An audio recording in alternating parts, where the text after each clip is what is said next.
বন্ধুরা মিলে রাস্তার পাশে খোলা মাঠে ক্রিকেট খেলছিলাম। তখন বিজয় বলল, সৌরভ, তুই তো দেখি ব্যাটিং করতে পারিস না, তুই বোলিং কর। আসলে সত্যি আমি তেমন ব্যাটিং করতে পারি না, তবুও বললাম আরেকটা বল কর, এটাই লাস্ট চান্স। ওকে, আশিক বল কর। দেখ এবার আশিকের বলে একটা ছক্কা মারবই। দেখা যাবে। আশিক বল মারলো, আমি চোখ বুজে দিলাম একটা শট। চোখ খুলে দেখি সবাই আমার দিকে চেয়ে আছে। আমি কিছু বুঝলাম না, তাই আশিককে জিজ্ঞাসা করলাম, কি রে তোরা এইভাবে তাকিয়ে আছিস কেন? ভাই, আজকে তুই কি শট দিলি? আমার বল কেউ আজ পর্যন্ত টাচ করতে পারলো না, আর তুই ছক্কা মেরে দিলি। আসলে আজ পর্যন্ত আশিকের বলে কেউ 4 পর্যন্ত মারতে পারিনি। ভালো বোলিং করতে পারে আশিক, কিন্তু আজকে কিভাবে তার বল ছক্কা মারলাম নিজেও জানি না। ভাই আমি নিজেও জানি না কিভাবে মারলাম তোর বল। চল বলটা নিয়ে আসি। বল কোথায় গিয়ে পড়েছে? ওই যে রাস্তার দিকে। চল। তারপর হাতে ক্রিকেট ব্যাটটা নিয়েই বল খুঁজতে গেলাম। রাস্তার দিকে গিয়ে দেখি একটা মেয়ে বলটা হাতে নিয়ে গাড়িতে হেলান দিয়ে দাঁড়িয়ে আছে। তারপর আমি আর আশিক মেয়েটার কাছে গেলাম, গিয়ে বললাম, এই যে ম্যাডাম, বলটা দেন। তাহলে এটা তোদের বল? জি, এটা আমাদের ক্রিকেট বল। এখন দেন। দিতে পারি, একটা শর্তে। কি শর্ত? এই গাড়ির গ্লাস ভেঙে গেছে তোদের ক্রিকেট বলটা লেগে, এখন এটা ঠিক করে দিতে হবে, না হলে বল পাবে না। দেখুন, আমরা তো ছোট ছোট ছেলে, আমরা এত টাকা কোথায় পাবো? আর আমরা তো ইচ্ছে করে বলটা এদিকে মারিনি। হয়েছে, আর নাকামো করতে হবে না, এই নে বলটা। আর যেন রাস্তার পাশে এরকম খেলা করতে না দেখি। আমি বলটা হাতে নিয়ে বললাম, ধন্যবাদ। ঠিক আছে, আর এই এলাকার পুলিশ স্টেশনটা কোন দিকে? আমরা তো বললাম আমরা ইচ্ছে করে বলটা মারিনি। ভয় পাস না, আমি কিছু করব না। তাহলে থানায় কেন যাবেন? আমি ট্রান্সফার হয়ে নতুন এসেছি এখানে। তার মানে আপনি পুলিশ? সত্যি কথা বলবো, ছোটবেলা থেকে আমি পুলিশকে ভয় পাই। এখন বলো কোন দিকে থানা? সোজা গিয়ে ডান দিকে যাবেন, তারপর আবার সোজা যাবেন, পরে বাঁ দিকে গেলেই পেয়ে যাবেন আপনার থানা। এত ঘুরিয়ে পেঁচিয়ে রাস্তায় আমি বুঝতে পারবো না, তার চেয়ে তুই আমার সাথে চল। আমি আমি যেতে পারবো না, আমার কাজ আছে, অন্য কাউকে নিয়ে যান। গাড়িতে ওঠো। আশিক আমার কানের কাছে মুখ এনে বলল, ম্যাডামের সাথে যা, না হলে পরে আমরা এখানে আর খেলতে পারবো না। কানে কি ফিসফিস করছিস? তাড়াতাড়ি গাড়িতে উঠো। আমিও আর কিছু বললাম না, চুপ করে থাকাটাই বুদ্ধিমানের কাজ। পুলিশদের বিশ্বাস নেই, কি না কি করে তাদের কথা না শুনলে, তাই চুপচাপ গাড়িতে উঠে পড়লাম। গাড়ি আপন গতিতে চলেছে, আমি মেয়েটার পাশে চুপচাপ বসে আছি, কোনো কথাই বলছি না। আর মেয়েটা গাড়ি ড্রাইভিং করছে। নীরবতা ভেঙে মেয়েটা আমাকে জিজ্ঞেস করলো, এখনো আমাকে ভয় পাচ্ছিস? না। তাহলে চুপচাপ বসে আছিস কেন? এমনি। আচ্ছা তোর নাম কি? সৌরভ। আর আপনার? মায়া। আচ্ছা তুই কোন ইয়ারে? মাস্টার্স কমপ্লিট করেছি, এখন বাড়িতেই থাকি। তোর পরিবারে কে কে থাকে? মা, বাবা, বোন আর আমি। ও। এভাবে গল্প করতে করতে থানায় এসে পৌঁছালাম। তারপর আমি গাড়ি থেকে নেমে নিজের বাসার উদ্দেশ্যে হাঁটা ধরলাম। তখন মায়া ডাক দিল আর বলল, আগামীকালকে থানায় আসিস। ঠিক আছে বলে চলে আসলাম সোজা বাসায়। দরজার সামনে এসে কলিং বেল বাজালাম। মা এসে দরজা খুলে দিল। ভিতরে গিয়ে সিঁড়ি দিয়ে রুমের দিকে যাব, তখন বাবা বলল, আজকাল তো দেখি মেয়েদের সাথে ভালোই ঘোরাফেরা হচ্ছে। তেমন কিছু না, আমাদের এলাকা থানায় নতুন এসেছে তো, তাই রাস্তা দেখানোর জন্য আমাকে নিয়ে গেছিল। যা, এখন ফ্রেশ হয়ে আই, একসাথে খাবার খাবো। ওকে বাবা। তারপর রুমে এসে ওয়াশরুম থেকে ফ্রেশ হয়ে এসে খাবার টেবিলে গিয়ে খাবার খেয়ে রুমে এসে একটু ঘুম দিলাম। ঘুম ভাঙলো সন্ধ্যায়। ঘুম থেকে উঠে ফ্রেশ হয়ে রাস্তায় হাঁটতে বেরোলাম। হাঁটতে হাঁটতে বন্ধুদের আড্ডাখানায় চলে এলাম। সেখানে কিছুক্ষণ বন্ধুদের সাথে আড্ডা দিয়ে বাসার দিকে হাঁটা ধরলাম। কিছুক্ষণ যাওয়ার পর দেখি বিকালের মেয়েটা মানে মায়া কয়েকটা ছেলেকে গাড়ির সাথে বেঁধে পেটাচ্ছে। আমি তো দেখে ভয় পেয়ে গেলাম। বিকেলবেলা যখন দেখছি তখন খুব শান্তভাবে কথা বলেছে। আমি মনে করেছিলাম মেয়েটা শান্তশিষ্ট, এখন তো দেখি তার উল্টো। আজকে মাত্র এই থানায় নতুন এলো আর আজকেই পেটানো শুরু করে দিয়েছে। আর সেসব কথা না ভেবে আমি আমার মতো করে রাস্তার অন্য পাশ দিয়ে পকেটে ঢুকিয়ে মাথা নিচু করে যাচ্ছি আর সেদিকে আর চোখে তাকাচ্ছি। ছেলেগুলোকে দেখে আমার চেনা চেনা মনে হচ্ছে। আরে এরা তো রাস্তার পাশে দাঁড়িয়ে থাকা বখাটে বা লুচা ছেলে। মানে কলেজের মেয়েরা যখন রাস্তা দিয়ে যায় তখন রাস্তার পাশে দাঁড়িয়ে মেয়েদের ডিস্টার্ব করে বা খারাপ খারাপ কথা বলে। কদিন আগে আমাদের হাতেও মাইর খাইছে বিজয়ের বোনকে ডিস্টার্ব করার জন্য। মনে হয় আজকেও এরকম করেছিল, তাই উত্তম মধ্যম দিচ্ছে। একসময় চোখ পড়লো মেয়েটার উপর, মানে মায়ার দিকে। বাবা, মেয়েটার কি শক্তি! একজন পুরুষের শক্তির সমান হবে। ছেলেগুলোকে এমনভাবে পেটাচ্ছে মনে হচ্ছে হসপিটালে যাওয়া ছাড়া উপায় নেই। আর ছেলেগুলো ব্যথায় ছুটে বলছে, ম্যাডাম জীবনে আর এরকম কাজ করব না, এবারের মতো ক্ষমা করে দেন। এবারের মতো ক্ষমা করে দিব, কিন্তু এই এলাকায় যেন আর না দেখি। মায়া একজন কনস্টেবলকে ডেকে বলল, এদেরকে হসপিটালে নিয়ে যাও। তারপর কনস্টেবল ছেলেদের হাতে পায়ে বাঁধা রশি খুলে গাড়িতে উঠিয়ে হসপিটালে নিয়ে চলে গেল। এতক্ষণ দাঁড়িয়েছিলাম, যখন হাঁটা দিব কি জানি কি মনে করে মায়া এদিকে তাকালো আর আমাকে দেখতে পেয়ে ডাক দিল। এই তুই সৌরভ না, এদিকে আয়। আমি মায়ার কথা শুনে ভয় পেয়ে যেই দৌড় দিতে যাব, কিছু একটার সাথে বাড়ি খেয়ে মাটিতে পড়ে গেলাম। যখন উঠতে যাব তখন চোখে সর্ষে ফুল দেখছি, পরে আর কিছু মনে নাই। যখন আমার জ্ঞান ফিরল তখন নিজেকে একটা রুমের মধ্যে আবিষ্কার করলাম। আমি উঠতে চেষ্টা করছি কিন্তু পারছি না, মাথাটা কেমন যেন ভার ভার লাগছে। তবুও কোনো মতে উঠে বসলাম। কপালে হাত বুলিয়ে দেখি পুরো কপালে ব্যান্ডেজ লাগানো, গলাও শুকিয়ে যাচ্ছে। কোনো মতে দাঁড়িয়ে চৌকিটা ধরে অন্য পাশে টেবিলের উপর রাখা পানির জগটার কাছে গেলাম। সেখানে রাখা চেয়ারটার উপর একটা হাত দিয়ে ভর করে আর অন্য হাত দিয়ে জগ থেকে গ্লাসে পানি ঢেলে পানি খেয়ে নিলাম। এখন মাথাটা কেমন যেন বেশি ভার মনে হচ্ছে আর চোখটা যেন কেমন গুলিয়ে যাচ্ছে। তখন দরজা খোলার শব্দ শুনে ভয় পেয়ে দরজার দিকে তাকালাম। চোখ দুটো কেমন ঘোলা ঘোলা, স্পষ্ট করে দেখা যাচ্ছে না, কিন্তু মুখটা চেনা চেনা লাগছে। তাই জিজ্ঞেস করলাম, কে আপনি? আর আমার দিকে এভাবে এগিয়ে কথাগুলো শেষ করে বলার আগেই আমি আবার জ্ঞান হারিয়ে ফেললাম। যখন আমার জ্ঞান ফিরল দেখি মায়ার কোলে আমি মাথা রেখে শুয়ে আছি আর মায়া আমার চুলগুলো বিলি কেটে দিচ্ছে। তা দেখে আমি ওঠার চেষ্টা করছি দেখে মায়া আমাকে বলল, উঠতে হবে না, শুয়ে থাক। তবুও আমি ওঠার চেষ্টা করছি আর মায়াকে বললাম, মায়া ম্যাডাম আমি বাড়িতে যাব। বলছি না চুপচাপ শুয়ে থাক। আমার জন্য মা বাবা বোনরা চিন্তা করবে, আমাকে এখন যেতে হবে। তোর কোথাও যেতে হবে না, আর আমি তোর ফোন বাড়িতে জানিয়ে দিয়েছি। কি বলেছেন? বলেছি তুই আজকে একজন ফ্রেন্ডের বাসায় থেকে যাবি। ও, মনে মনে ভাবছি মেয়েটার বুদ্ধি আছে, এখানে যে আছি সেটা বলেনি। কি ভাবছিস? কিছু না। তুই চুপচাপ শুয়ে থাক, আমি তোর জন্য খাবার নিয়ে আসছি। মায়া আমাকে তার কোল থেকে তুলে একটা বালিশ টেনে বালিশের উপর আমার মাথাটা রেখে সে উঠে চলে গেল। কিছুক্ষণ পর প্লেটে খাবার নিয়ে এসে আমার পাশে বসে প্লেটটা টেবিলে রেখে আমাকে বলল, উঠো। আমি মায়ার কাঁধে হাত দিয়ে কোনো মতে শোয়া থেকে উঠে বসলাম। তারপর আমি মায়াকে বললাম, একটু পানি দিবেন? পানি দিয়ে তুই কি করবি? হাত ধোবো। তোর হাত ধুতে হবে না, আমি খাইয়ে দিচ্ছি। নিজের হাত ধুয়ে প্লেটটা হাতে নিতে নিতে, আমি নিজেই খেতে পারবো, আপনি গিয়ে খেয়ে নিন। চুপচাপ খেয়ে নে, আর আমি এখন তোর সাথেই খাবো। আমি আর কিছু বললাম না। মায়া আমার মুখে খাবার তুলে দিচ্ছে আর আমি খাচ্ছি, আর সাথে মায়াও খাচ্ছে। আমি মায়ার দিকে তাকিয়ে দেখি তার চুলগুলো সামনের দিকে চলে আসছে, হাত দিয়ে সরাতেও পারছে না। এক হাতে আমাকে খাবার খাওয়াচ্ছে আর অন্য হাতে প্লেট ধরে আছে। তাই আমি তার চুল কানে গুঁজে দিচ্ছি। তা দেখে মায়া একটা মুচকি হাসি দিল। খাওয়া দাওয়া শেষ করে আমাকে ওষুধ খাইয়ে শুয়ে দিল। আমি শুয়ে শুয়ে ভাবছি, মেয়েটা বাইরে থেকে দেখতে কঠোর হলেও মনটা ভীষণ ভালো। এসব ভাবতে ভাবতেই কখন যে ঘুমিয়ে পড়লাম। সকালে মুখে কিছু সুরসুরিতে ঘুমটা ভেঙে গেল। চোখ খুলে দেখি মায়ার চুলগুলো বাতাসের কারণে আমার মুখের উপর পড়ছে, আর মায়া মনের সুখে আমার বুকে মাথা রেখে ঘুমাচ্ছে। আমার কিছুটা হলেও তার জন্য কষ্ট লাগলো, কারণ আমি যদি না থাকতাম তাহলে মেয়েটা আরামে তার সুন্দর বিছানায় শুতে পারতো। মাথা তুলে দেখি মাথা ব্যথা কিছু হলেও কমেছে। তাই আমি মায়াকে একপাশে সরিয়ে উঠে তাকে কোলে নিয়ে উঠিয়ে বিছানায় শুয়ে দিলাম, যেন এক রূপকথার পরেই ঘুমিয়ে আছে। একদম বাচ্চার মতো লাগছে ঘুমন্ত অবস্থায় তাকে। অজান্তেই মায়ের কপালে একটা চুমু দিয়ে দিলাম। তারপর একটা কাগজে লিখলাম, সাহায্য করার জন্য ধন্যবাদ। কাগজটা টেবিলের উপর রেখে আমি চলে আসলাম। মায়ার বাসা থেকে বের হয়ে রাস্তা দিয়ে হাঁটছিলাম, তখন হঠাৎ মাথাটা ঝিমঝিম করে উঠল। প্রচণ্ড ব্যথা শুরু হয়ে গেল। এখন তো রিক্সাও পাওয়া যাবে না এই ভোর সকালে, তাই কোনো উপায় না পেয়ে আশিককে ফোন দিলাম। কিছুক্ষণ রিং হওয়ার পর আশিক ফোন তুলল। হ্যাঁ বল। একটা সমস্যায় পড়েছি, একটু তাড়াতাড়ি আয়। কি সমস্যা আর কোথায় তুই? আমি এই জায়গায় আছি। আমি আসছি, তুই 5 মিনিট অপেক্ষা কর। ফোন পকেটে রেখে দিয়ে সামনের একটা ইটের উপর বসে পড়লাম। মাথায় হাত দিয়ে খুব যন্ত্রণা করছে মাথাটা। কিছুক্ষণ অপেক্ষা করার পর আশিক বাইক নিয়ে হাজির। এসে জিজ্ঞাসা করলো, কি হয়েছে আর তোর মাথায় ব্যান্ডেজ কেন? আগে আমাকে তোর বাসায় নিয়ে চল, তারপর তোকে সব বলছি। ওকে আয়, বাইকে উঠে পড়। আমি গিয়ে বাইকে উঠে পড়লাম। আশিক বাইক স্টার্ট দিল। তারপর চললাম আশিকের বাসায়। অন্যদিকে মায়ার ঘরে অ্যালার্মে ঘুম ভেঙে যায়। ঘুম থেকে নিজেকে বিছানায় দেখে চমকে যায় আর ভাবে, আমি তো গত রাতে মেঝেতে বসে চৌকিতে হেলান দিয়ে শুয়েছিলাম, তাহলে এখানে আমি কি করে এলাম? পরে আমার কথা মনে পড়তেই মায়ার দু চোখ আমাকে খুঁজতে লাগলো। এদিক ওদিক তাকিয়েও যখন আমাকে দেখলো না, তখন তার চোখ যায় টেবিলটার উপরে, আর সেখানে কাগজে বড় করে লেখা, সাহায্য করার জন্য ধন্যবাদ।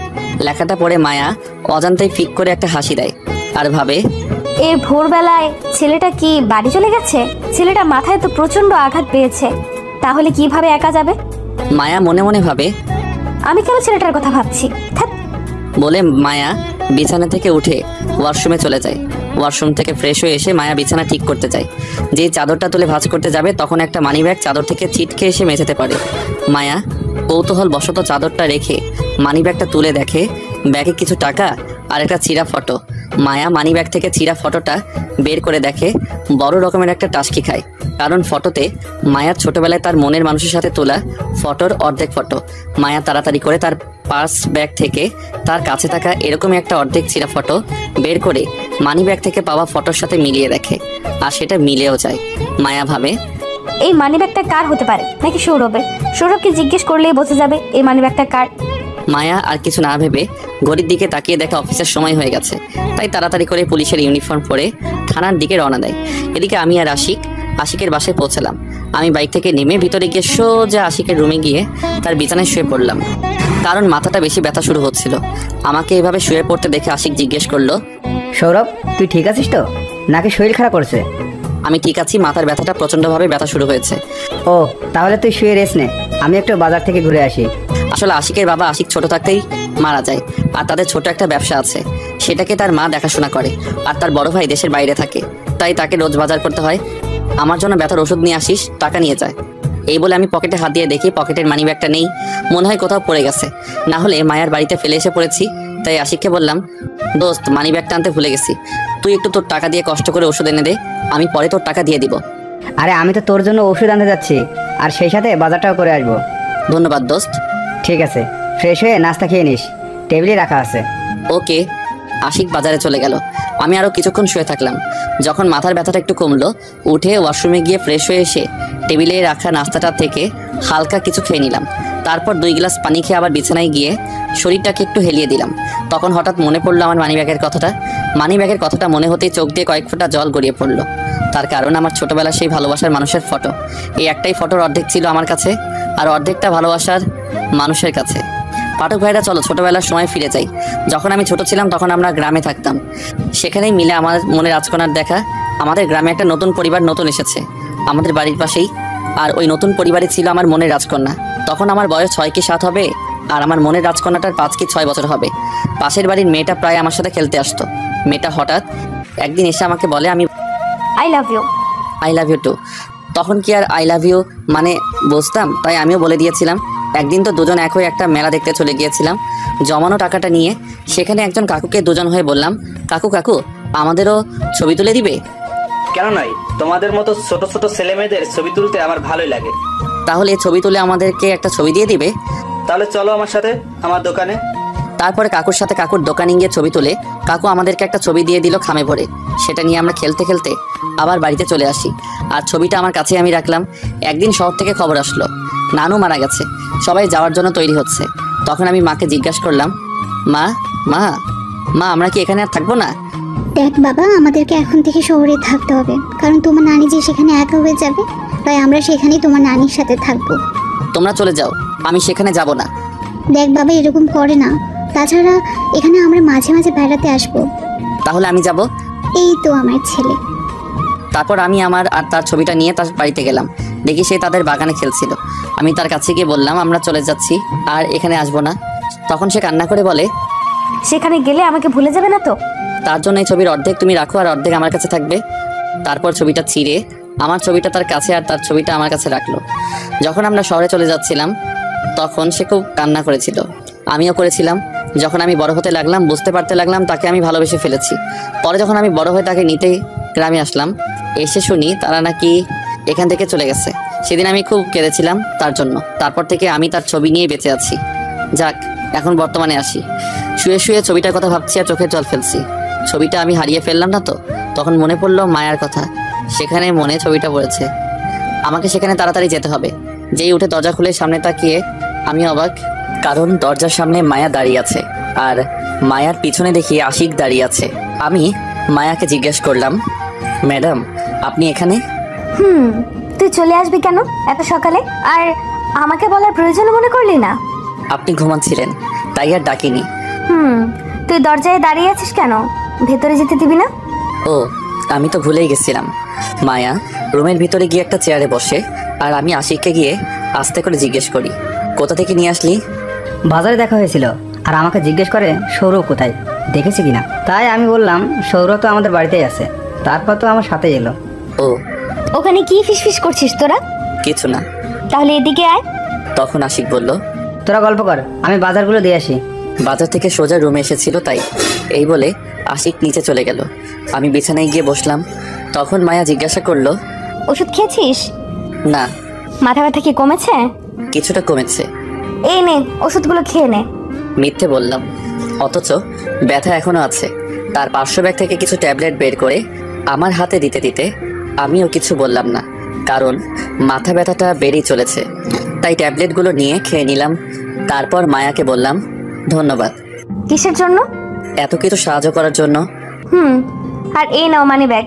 পার্স থেকে বের করে আমার হাতে দিয়ে, কোথায় পেলেন এটা?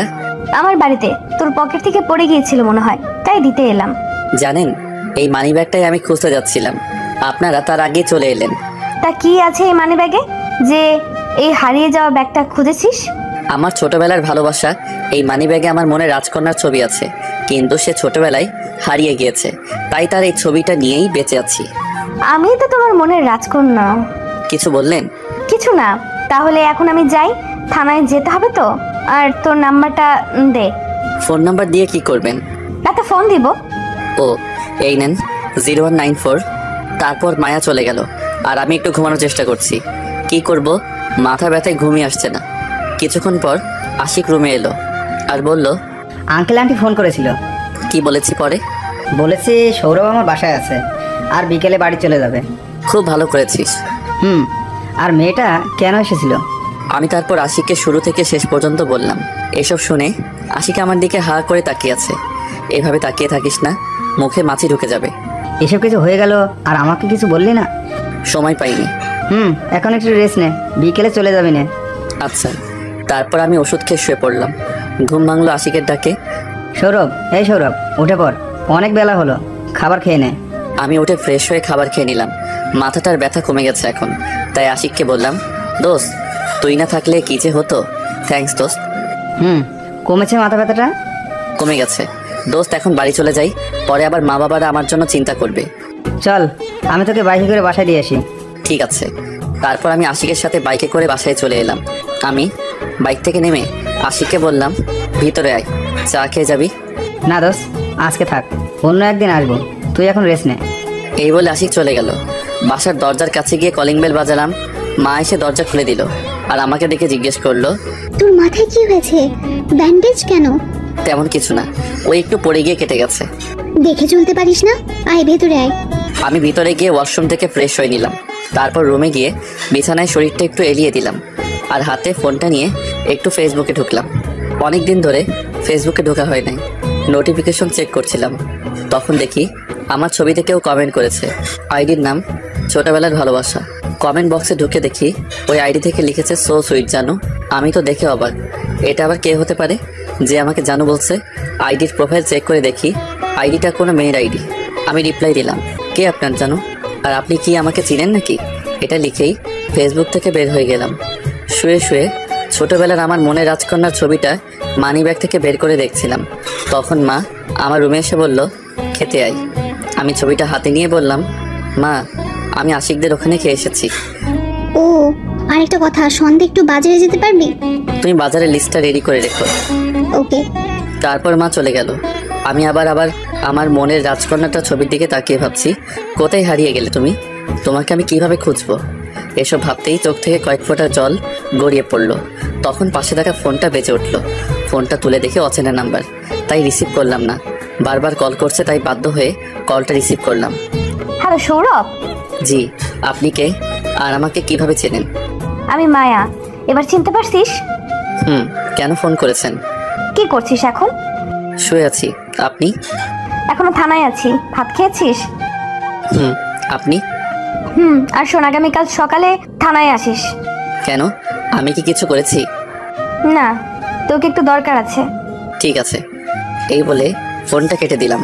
তারপর হাতে থাকা ছবিটা আমার মানি ব্যাগে রেখে বিছানা থেকে উঠে ফ্রেশ হয়ে ড্রয়িং রুমে গেলাম। দেখি মা একা বসে বসে টিভি দেখছে। আমি মাকে জিজ্ঞাসা করলাম, মা বাবা কোথাও গেছে নাকি? মনে হয় পাশের বাড়িতে গেছে কিছু বই আনার জন্য। ও মা, একটু খাবার বেড়ে দাও তো, খিদা লাগতেছে। তুই বস, আমি খাবার নিয়ে আসছি। মা বসা থেকে উঠে খাবার টেবিলে গিয়ে প্লেটে খাবার বেড়ে আনলো। আমার পাশে বসে আমার মুখের দিকে খাবার তুলে বলল, খেয়ে নে। আমিও ভালো ছেলের মতো খেতে লাগলাম। মা ভাত খাওয়াচ্ছে আর আমি খাচ্ছি। আসলে জানেন পাঠক ভাইরা, মায়ের মতো করে কেউ আপনাকে ভালোবাসবে না। সব সময় সন্তানের ভালো মন্দ সব দিক থেকেই খেয়াল রাখে। আপনি যখন কোনো গোপন কিছু মায়ের সামনে লুকাবেন, মা ঠিক সেটা বুঝে ফেলবে। আর আপনার চেহারা দেখে বুঝে ফেলবে আপনি কষ্টে আছেন নাকি ভালো। শুধু মায়েরাই বুঝে সন্তানদের কষ্ট। এর জন্যই বলি, মায়েদের মন সবার থেকে আলাদা। যাক, এবার গল্পে আসি। আমার চোখ দিয়ে জল গড়িয়ে পড়লো। তাদেরকে দেখে মা জিজ্ঞেস করলো, কাঁদছিস কেন? তোমার মতো কেউ হয় না মা। এই পৃথিবীতে তুমি সবসময় সন্তানের পাশে থাকো। এই জন্য আবার কাঁদতে হয়? হুম। এখন ছাড়, খাবারটা খেয়ে নে। তারপর খাওয়া শেষ করে মাকে বললাম, দাও লিস্টটা, বাজারে যাব। মা বাজারের লিস্টটা ও টাকা দিল। সেটা নিয়ে আমি বাজারে গেলাম। বাজারে গিয়ে লিস্টে যা কিছু ছিল সব নিয়ে নিলাম। বাজার থেকে যখন ফিরছিলাম তখন পিছন থেকে কেউ ডাকছিল, তাই পিছনে ঘুরে দেখি দিয়া। একই সাথে কলেজে পড়েছিলাম, সেই থেকে আমাকে চিনে। দিয়া আমার কাছে এসে জিজ্ঞাসা করলো, কেমন আছিস সৌরভ? এই তো ভালোই, তুই? ভালো। কোথায় গিয়েছিলি, বাজারে নাকি? তোর অবস্থা কি? কোনো চাকরি টাকরি পেয়েছিস? না, এখনো পাইনি। তুই? না। চলো হাঁটতে হাঁটতে কথা বলি। চল। তারপর দুজন গল্প করতে করতে হাঁটছি। কিছু দূর যাওয়ার পর সামনে তাকিয়ে দেখি মায়া জিপ গাড়ি নিয়ে দাঁড়িয়ে আছে। তাকে দেখে আমি তো ভয় শেষ। আসলে পুলিশরা সন্ধ্যায় বা যে কোনো সময় একটা ছেলে একটা মেয়ে রাস্তায় দেখলেই ভাবে ছেলেরা মেয়েদের ডিস্টার্ব করছে। আমি দিয়াকে বললাম, তাহলে আজ যাই, পরে আবার দেখা হলে জমি আড্ডা দিব। এখন তাড়াতাড়ি যেতে হবে, মা আমার জন্য অপেক্ষা করছে, মনে হয় রান্না করার জন্য। ঠিক আছে, বাই, আবার দেখা হবে। দিয়ার কাছ থেকে বিদায় নিয়ে বাড়ির উদ্দেশ্যে রওনা দিলাম। এদিক ওদিক না তাকিয়ে সোজা হাঁটা শুরু করলাম, মাথা নিচু করে। কিছু দূর যাওয়ার পর কিছু একটার সাথে ধাক্কা খেলাম। মাথা তুলে সামনে তাকিয়ে অবাক, সামনে মায়া দাঁড়িয়ে আছে। মনে হয় মায়ার সাথে ধাক্কা খেয়েছি। মায়া আমার দিকে রাগি চোখে তাকিয়ে আছে। সেটা দেখে আমি আরও ভয় পেয়ে গেলাম, কারণ যেভাবে তাকিয়ে আছে যেন কাঁচাই চিবিয়ে খেয়ে ফেলবে। তখন আমি সরি বলে পাশ কাটিয়ে আসছিলাম, তখন মায়া আমার হাতটা ধরে ফেললো। আমি তো ভয় শেষ, কি না কি করে। পুলিশদেরকে আমার একদম বিশ্বাস নেই। তখন মায়া জিজ্ঞেস করলো, মেয়েটাকে? তখন আমি বললাম, আমার কলেজ লাইফের ফ্রেন্ড। ও, আর একটা কথা বলি, মনে রেখো, আর কোনো মেয়ের সাথে কথা বলতে যেন না দেখি। কেন? মেয়েদের সাথে কথা বললে কি হবে? আর তাছাড়া আপনিও তো একটা মেয়ে। আমি ছাড়া অন্য মেয়ের সাথে কথা বলবি না, ঠিক আছে? আর যদি দেখি তাহলে একেবারে লকআপে ভরে দিব। কেন? আমার ইচ্ছা। ও, এখন সরেন, বাড়িতে যেতে হবে। আয়, আমি তোকে গাড়িতে করে বাসায় পৌঁছে দিয়ে আসি। আমি যেতে পারবো। বেশি কথা বলিস কেন, গাড়িতে ওঠ। যেতে চাইছিলাম না, মায়ার জোরাজোরিতে যেতে হলো। তারপর গাড়িতে উঠে পড়লাম। গাড়ি গতিতে চলছে, আমি চুপ করে বসে আছি। নীরবতা ভেঙে মায়া বলল, আচ্ছা সৌরভ, তোর কি কোনো গার্লফ্রেন্ড আছে? নেই, তবে ছোটবেলায় ছিল একজন, হারিয়ে ফেলেছি তাকে। তাই আর এই প্রেম ভালোবাসায় জড়াইনি। কেন? কারণ সে যদি আবার ফিরে আসে। যদি সে ফিরে না আসে? তাহলে এইভাবেই একা কাটিয়ে দিব বাকিটা জীবন। আর আমার বিশ্বাস সে ফিরে আসবে। ও। গাড়ি থামান, বাসায় এসে গেছি। আসলে কখন যে বাসার সামনে চলে আসলাম নিজেই বুঝিনি। এটা তোদের বাসা? চলেন, চা খেয়ে যাবেন। না, আজকে থাক, পরে একদিন আসবো। এই বলে আমি বাসার ভিতরে চলে যাচ্ছিলাম, তখন আবার মায়া ডাক দিয়ে বলল, আগামীকাল রেডি থেকে ঘুরতে যাব। ঠিক আছে। তারপর আমি ভিতরে চলে গেলাম। গিয়ে মায়ের কাছে বাজারটা দিয়ে ওয়াশরুমে গিয়ে ফ্রেশ হয়ে নিলাম। রুমে এসে ফোন হাতে নিয়ে একটু ফেসবুকে ঢুকলাম। কিছুক্ষণ নিউজ ফিডে স্ট্যাটাস দেখার পর একটা মেসেজ আসলো ছোটবেলার ভালোবাসা নামের আইডি থেকে। আমি মেসেজটা চেক করে দেখি লিখেছে, কি করছো জান? মেসেজটা পড়ে তো আমি অবাক, কারণ এসব মেসেজ তো আমাকে কেউ দিবে না। তাই আমি রিপ্লাই দিলাম, কে আপনি, আর আমাকে জান টান এসব কি বলছেন? তখন আবার মেসেজ আসলো, রিপ্লাই দিল, তুমি আমার জান, বুঝলে? আর আমাকে তুমি চিনবা না, বুঝছো? আমি মেসেজটা সিন করে আর রিপ্লাই দিলাম না। রিপ্লাই দিলেই যত জান টান বাবুসোনা তামা লোহা ইত্যাদি বলবে, তার চেয়ে বরং রিপ্লাই না দিলেই ভালো। তারপর ফেসবুক থেকে বের হলাম, কিছুই ভালো লাগছে না। যা বিজয়কে ফোন দিয়ে দেখি। বিজয়কে ফোন দিলাম, রিং হওয়ার কিছুক্ষণ পর রিসিভ করলো। কি করছিস?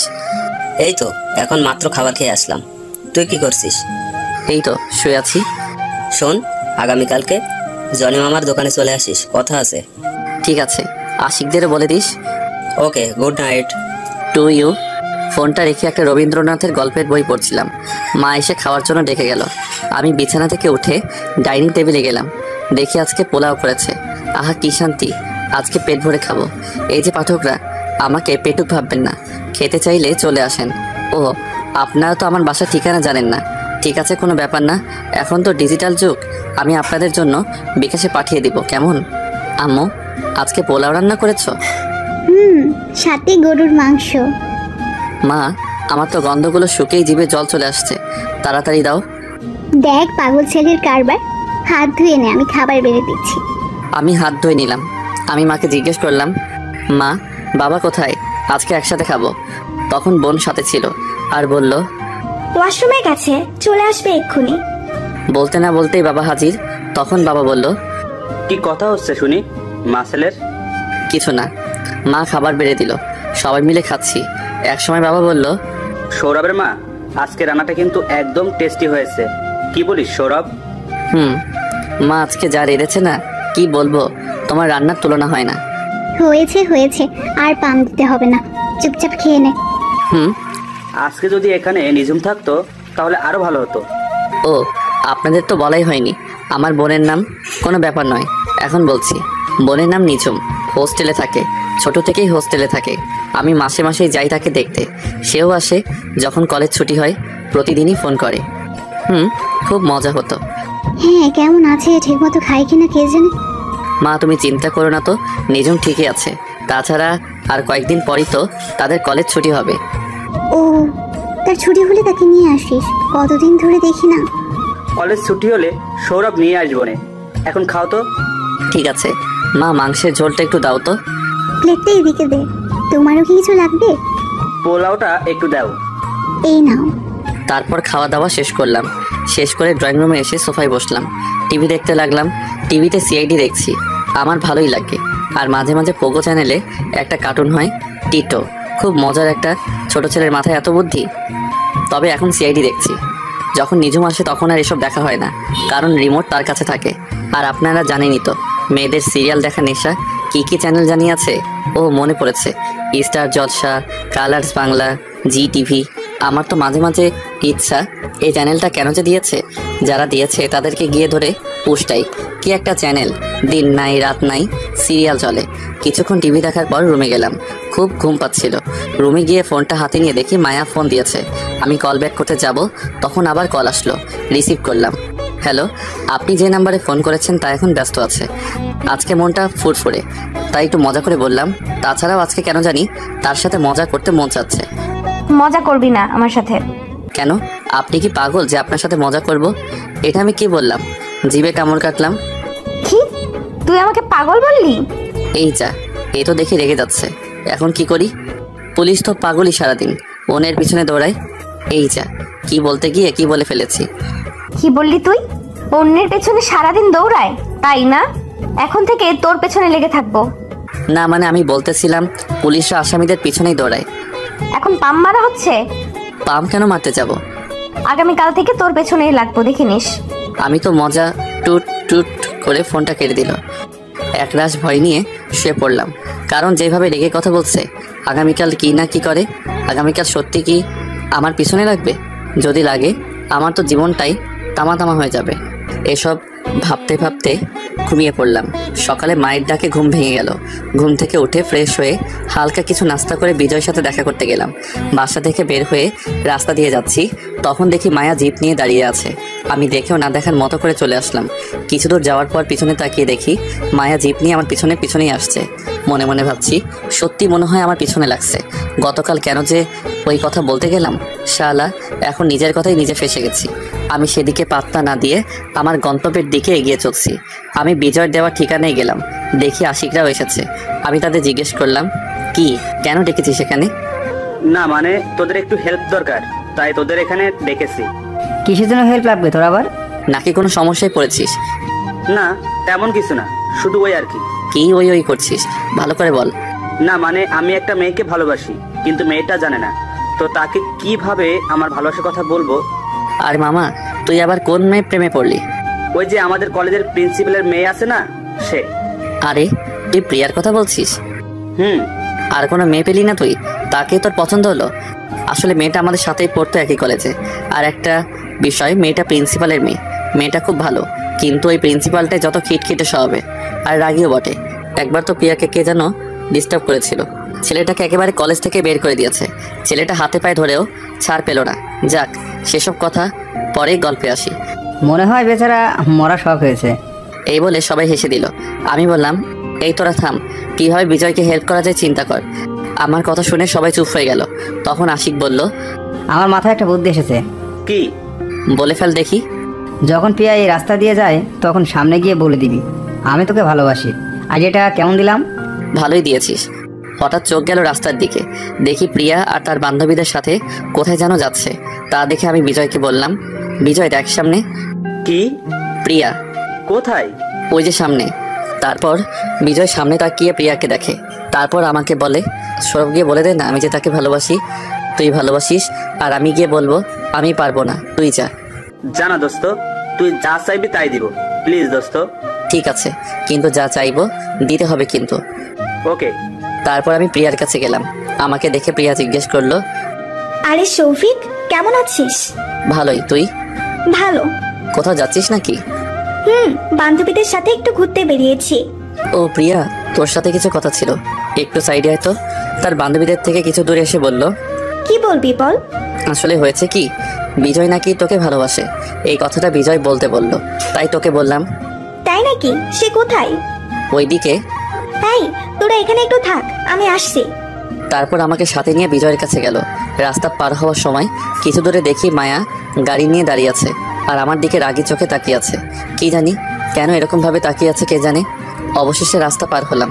প্রিয়া বিজয়ের কাছে গিয়ে একটা ঠাস করে চড় মারলো। আমরা তো দেখে অবাক, কেন চড় মারলো। আর এদিকে বেচারা বিজয় গালে হাত দিয়ে প্রিয়াকে জিজ্ঞেস করলো, মারলে কেন? কেন বাবু, ভালো লাগেনি? না। ওই শালা, তুই আমাকে ভালোবাসিস, তুই নিজে না গিয়ে অন্যকে পাঠাস কেন? তো কি করব, তোর বাবার ভয়েই তো বলতে পারি নাই। ভয় পেলে আমাকে ভালোবাসতে পারবি না। এবার আমাকে প্রপোজ কর দেখি। প্রিয়ার কথা শুনে বিজয় অবাক হয়ে বলল, তার মানে তুমি আমাকে ভালোবাসো? কলেজ থেকেই। তাহলে বলনি কেন? হারানোর ভয়ে বলিনি, যদি তুমি না বলে দিতে। তাই? এবার আমাকে প্রপোজ করো। তারপর বিজয় হাঁটু গেড়ে প্রিয়াকে প্রপোজ করে। প্রিয়াও বিজয়ের হাত ধরে তুলে জড়িয়ে ধরে। তখনই প্রিয়ার বান্ধবীরা এসে বলে, আমরাও এখানে আছি কিন্তু। এই বিজয়, এখন কিন্তু যা চাইবো তাই দিতে হবে। কি চাস বল? বেশি কিছু না, ওই পোলাও আর বিরিয়ানি খাওয়ালেই হবে সবাইকে। তাহলে আগামীকাল সকালে চলে আসিস আশিকদের নিয়ে আমার বাড়িতে। আন্টি রান্না কতদিন ধরে খাই না। ঠিক বলেছিস। তখন প্রিয়ার এক বান্ধবী এসে বলল, হ্যালো, হাই, আমি নীলা। আমি সৌরভ। আচ্ছা, আপনার কি কোনো গার্লফ্রেন্ড আছে? নেই। তাহলে তো আমারও হয়েই গেল। মানে এখন আমি আপনার সাথে প্রেম করব, তাই। কি সব বলছেন? আপনার মাথা ঠিক আছে? একদম ঠিক আছে। নীলার সাথে কথা বলছিলাম। তখন প্রিয়া বলল, চলো সবাই, আজকে তোদের জন্য ফুচকা খাওয়াবো। তারপর সবাই চলে গেল ফুচকার দোকানে। তারপর নীলাকে কিছু বলিনি। তখন আমি রাস্তার ওপাশে তাকিয়ে দেখি মায়া দাঁড়িয়ে আছে। তা দেখে তাদেরকে বললাম, তোরা যা, আমার কাজ আছে একটু। তোর আবার এই সময় কি কাজ? আমি আশিকের কানের কাছে গিয়ে বললাম, রাস্তার ওপাশে দেখ কে আছে। আশিক আমার কথা শুনে তাকিয়ে দেখে মায়া পুলিশ ড্রেসে দাঁড়িয়ে আছে। পরে আশিক জিজ্ঞেস করে, মেয়েটা কি পুলিশ? আর সকাল থেকে আমাকে ফলো করেছে। এই, তুই কাউকে বলিসনি তো আবার? আরে না। তাহলে তোর পিছনে লেগে আছে কেন সকাল থেকে? তারপর আমি গতকাল রাতের ঘটনাটা বললাম। তা শুনে আশিক বলল, তোকে মনে হয় ম্যাডাম ভালোবেসে ফেলেছে। আমাকে? তা নয় তো কি, যেভাবে তোর পিছনে লাগছে তা দেখে তো আমার তাই মনে হয়। যা গিয়ে জিজ্ঞেস কর কি জন্য এখানে এসেছে। ঠিক আছে, তোরা যেতে থাক তাহলে। ওকে। তাদেরকে পাঠিয়ে দিয়ে আমি মায়ার কাছে গেলাম। গিয়ে জিজ্ঞেস করলাম, এই যে আপনি আমার পিছনে লাগছেন কেন? গতকাল রাতে তুমিই তো বলছিলা পুলিশরা শুধু শুধু মানুষের পেছনে দৌড়ায়, তাই আজ থেকে তোমার পেছনে লেগেছি। আচ্ছা, আপনি কি আমাকে ভালো টালো বাসেন নাকি? তা বলতেও পারো, কিন্তু কেন? না মানে আপনি তুই থেকে তুমিতে চলে গেলেন তাই। আর শুনেন, আমি কিন্তু আপনাকে ভালোবাসতে পারবো না। কেন? কারণ আমার ছোটবেলার ভালোবাসা এখনো আছে। হারিয়ে গেলেও আমার বিশ্বাস সে ফিরে আসবে। তোমার সামনেই তো দাঁড়িয়ে আছে। কিছু বললেন? না, কিছু না। ও, তাহলে এখন যাই। এই বলে চলে যাচ্ছিলাম। তখন মায়া বলে উঠলো, কোথায় যাচ্ছ? নাকি ওই ডাইনামিটার কাছে যাবে? কেন, কোনো সমস্যা আছে আপনার?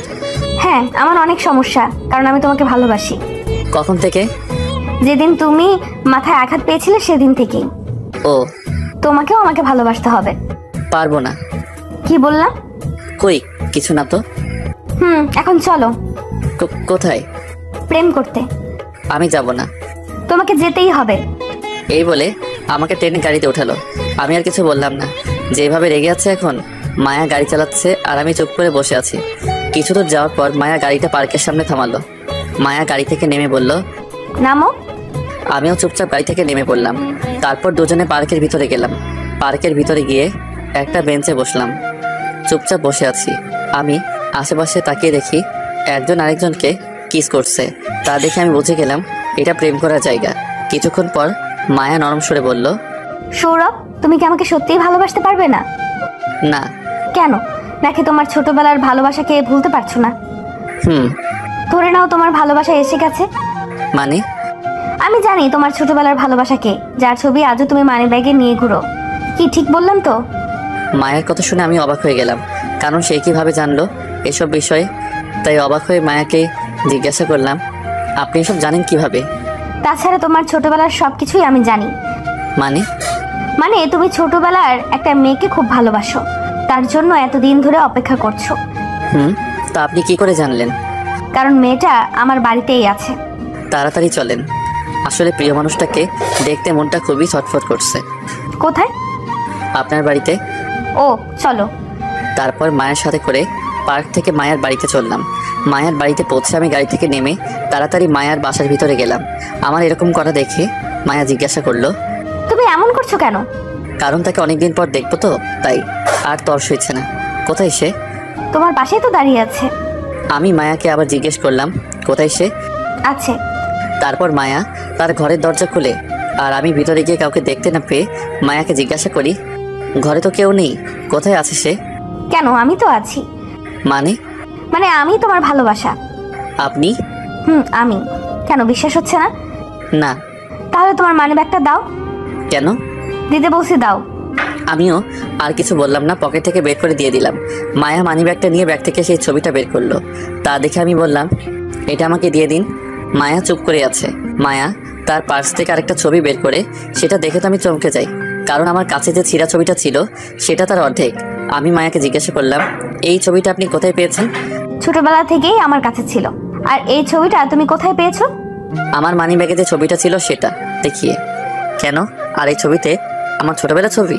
মায়া আর কিছু না বলে সোজা এসে আমাকে জড়িয়ে ধরলো।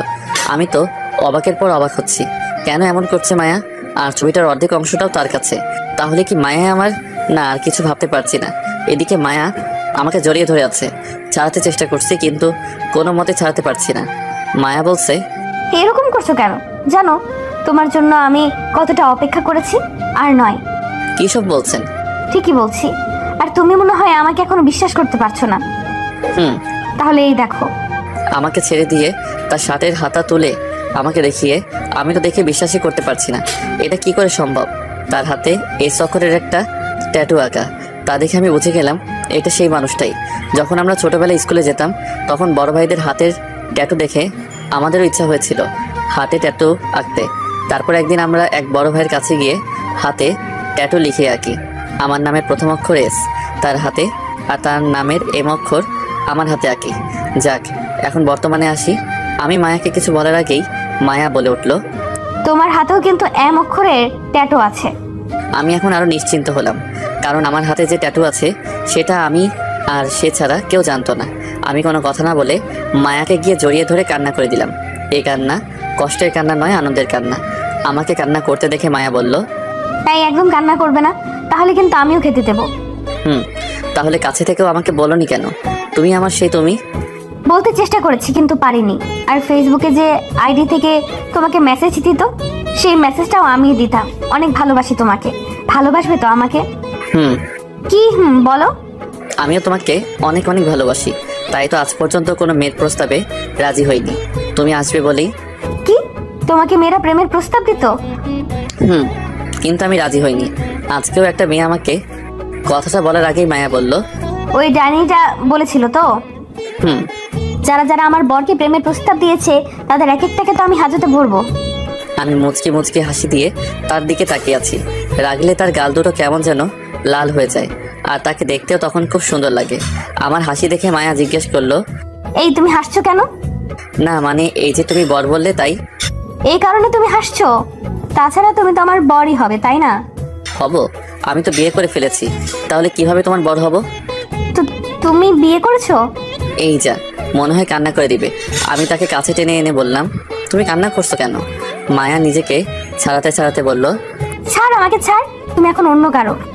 আমি আর কিছু না বলে দুহাত দিয়ে মায়াকে জড়িয়ে ধরে তার গোলাপি মিষ্টি ঠোঁটে আমার ঠোঁট ডুবিয়ে দিলাম। আহা, সে কি ফিলিংস বলে বোঝাতে পারবো না। এদিকে মায়া ছুটার জন্য আমার বুকে কিল ঘুষি দিতে লাগলো। আমিও কি ছাড়ার পাত্র? অবশেষে না পেরে চুপ করে রইল। প্রায় 10 মিনিট পর ছেড়ে দিলাম। দুজনেই হাঁপাচ্ছি। এক পর্যায়ে মায়া বলল, তুমি এটা কি করলে? কই কি করছি? তুমি আমাকে কিস করলে। হবু বউকে কিস করবো না তো কাকে করবো শুনি? কে তোমার বউ? আর তুমি তো বিয়ে করেছো, তোমার বউকে গিয়ে কিস করো, আমাকে করছো কেন? আমি তাকে শক্ত করে জড়িয়ে ধরে বললাম, আমি তো শুধু তোমাকে রাগানোর জন্য মিথ্যে বলেছিলাম, আর তুমি সেই সিরিয়াসভাবে নিলে? তোমাকে ছাড়া আমি কি কাউকে বিয়ে করতে পারি? আমাকে রাগাতে খুব ভালো লাগে, তাই না? তোমাকে রাখতে দেখলে খুব সুন্দর লাগে। তাই? হুম। খুব ভালোবাসবে তো আমায়? অনেক অনেক ভালোবাসবো। এভাবে আমাদের হারিয়ে যাওয়া প্রেম ফিরে এলো, আর আমাদের প্রেম শুরু হয়ে গেল 1 মাস পর। আজ আমার আর মায়ার বিয়ে। বিয়েটা পারিবারিকভাবেই হচ্ছে। দুই পরিবারের খুশিতেই আমাদের বিয়ে হচ্ছে। ছেলেপুলেরা দৌড়াদৌড়ি করছে। আমি বসে আছি আমার রুমে। সকাল থেকে মায়াকে দেখেনি, তাই তাকে দেখতে মনটা ছটফট করছে। কি করব বল, ভাবিরা তার কাছে যেতেই দেয় না। কিছুক্ষণ পর বাবা রুমে এসে আমাকে ডাক দিয়ে গেল। স্টেজে যেতে কাজী নাকি এসে গেছে। আমি রুম থেকে বের হয়ে স্টেজে গিয়ে বসলাম। একা একা বসে আছি। সারার বন্ধুগুলোকে দেখি বসে ময়দা মাখা সুন্দরী মেয়ে দেখছে। আমার বউকে আবার বলিনি, কিন্তু আমার বউ যথেষ্ট সুন্দরী আছে, ময়দা মাখার দরকারই নেই। এই কথা পাঠক ভাইয়েরা আমার বউকে বলবেন না আবার। কিছুক্ষণ পর মায়াকে আমার পাশে বসিয়ে দিল, আর কাজী বিয়ের কাজটা শুরু করে দিল। অবশেষে বিয়ের কাজ সম্পূর্ণ হলো। এখন প্রায় রাত 10টা বাজে, আর আমি বাথরুমের দরজার সামনে দাঁড়িয়ে আছি।